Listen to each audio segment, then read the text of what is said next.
Če se sprašujete, kaj počne Zgornje Savinjčan v svojem prostem času, gre v manjši kraj, kjer se počuti domače, kljub temu, da ni toliko bregov, po prazgodovinskih poteh človeštva, po nekoč polnih antičnih cestah, po sledeh zametkov slovenstva.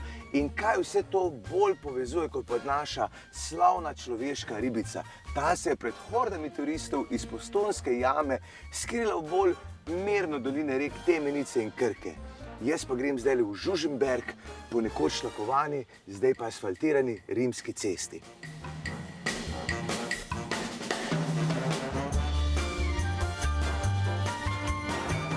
Po napisu nad kamnitimi vratami stolpa sodecev grad začeli graditi že leta 1000. Potem pa je menjal lastnike preko srednjeveških nepremičninskih mrež vse do primogeniturnega fideikomisa. Kaj pa ta beseda sploh pomeni? Jaz sem rabil 3 dni, da sem se je naučil.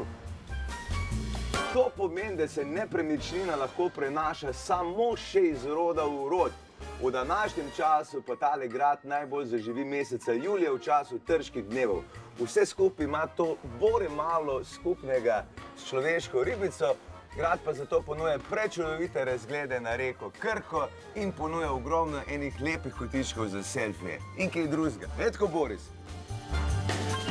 Pod Žužemberskim gradom se vije eden največjih biserov suhe krajine, Krka. Mislim reko in ne ekipo. S svojimi edinstvenimi lehnjakovimi pragovi je nekoč poganjala kar 40 mlinov in 24 žag. Danes pa več kot 90 pragov predvsem ustvarja lepe prizore. In ravno pri naravnem kopališču Loka lahko uživam v teh prizorih, medtem ko malo počivam.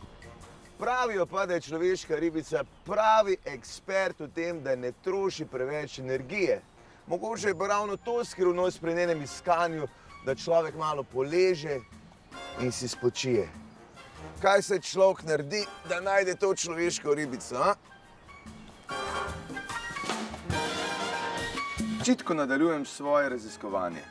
V bližini gradu se nahaja najpomembnejša farna cerkev Svetega Mohorja in Fortunata s prečudovitim razgledom na celoten Žužemberk. In je stoletje mlajša od cerkve Svete Neže na Lopati. Obe pa sta edinstveni vredni ogleda. Saj veste, kaj pravijo, za vsak uč se najde ena cerkev. No ja, razen za te leve.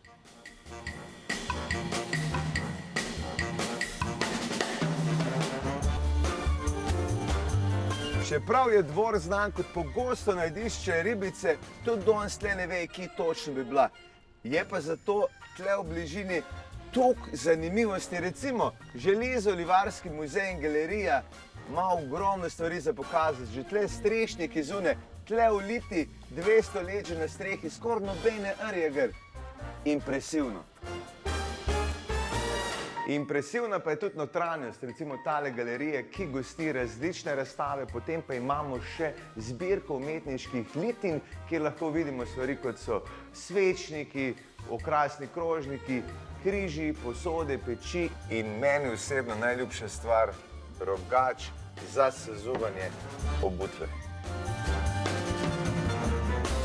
In končno, po celem dnevu grem na pravo lokacijo za iskanje človeške ribice v Žužemberški občini.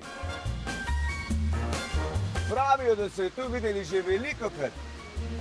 To so mi zaenkrat rekli že vsi, ampak jaz jih še nisem videl. Sem pa zato odkril lepote Žužemberka in našel nov kraj za vdih. Mogoče pa jo najdem jutri, ko grem v Dolenjske Toplice.